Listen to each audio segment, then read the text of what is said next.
would you do if I asked you to give me a little information about Azale Blair Jr., David Richmond, Franklin McCain, and Joseph McNeil? The first thing you'd probably do is tell me that you have no idea who any of these people are, which is technically okay. However, if I asked you to give me information about Thurgood Marshall, Rosa Parks, and especially Dr. Martin Luther King Jr., I'm pretty sure you'd be able to give me a substantial amount of information on all three of these people, and I'm sure it'd be pretty good information at that, because those are well-known civil rights leaders. When I asked you to give me information about these people, the first thing that you probably say is civil rights leaders, civil rights movements, protesting, both violent and nonviolent, as well as establishing equal rights for blacks. And all of this information would be perfect. The four gentlemen that I initially asked you about are considered the Greensboro Four, and they're the ones that are responsible for the Greensboro Sit In that occurred in Greensboro, North Carolina in 1960. My name is Denise Samuel, and I'll be giving you a little bit of information about this Greensboro Sit-In and how it affected the lives of blacks and the equality that they have now in a major way. In 1960, these four gentlemen attended North Carolina A&T. They knew that a lot of change needed to happen, and they were determined to at least make some change occur.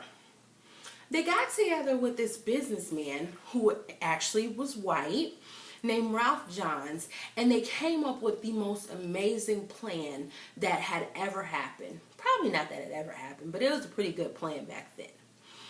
They decided to have this sit-in.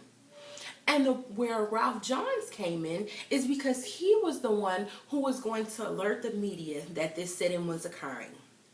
On February 1st, 1960, the four gentlemen went in to an all-white establishment. They sat at the lunch counter and they requested to be serviced or served. They all knew that this particular establishment, along with many of the establishments around that area, were whites only. So they kind of already knew that there weren't going to be any services offered to them. However, that did not stop them from participating in the sit-in. They sat for hours. The people who worked at the establishment did everything to try to get them to leave. They even went as far as to call the police. When the police arrived, they technically couldn't do anything to these four gentlemen because they were sitting there protesting in a nonviolent way. And because they had no real reason to arrest them, the police technically couldn't do anything to them. So these gentlemen literally sat in this diner at this lunch counter until they had closed. And by this time, Mr. Johns had already alerted the media, therefore the media was already covering the sit-in. The next couple of days, these gentlemen continued to go to Woolsworth Diner and sit at their lunch counter and request to be served. However, many people, a lot being students that attended North Carolina A&T, and a few locals came to protest with the Greensboro Four at Woolsworth Diner. By the end of March, over 300 students had begun to protest with the initial Greensboro Four to try to get change in the community so that lunch counters and dining facilities would be integrated. Also, by the end of March, the coverage for this particular sit-in had reached 13 states, and in those 13 states, a combined total of 55 cities were now protesting. Unfortunately, not everybody stayed in that nonviolent protesting mode, and so some people ended up getting arrested for disturbing the peace, trespassing, and other things that the police deemed necessary to arrest them for. By the end of the summer, I guess everyone was tired of the protesting, so they began to slowly integrate the dining facilities along the South. Now, this was a big improvement because for the longest, there had not been integrated dining facilities. And if there were, blacks would probably have to sit in the back while whites sat in the front. It was just completely separated.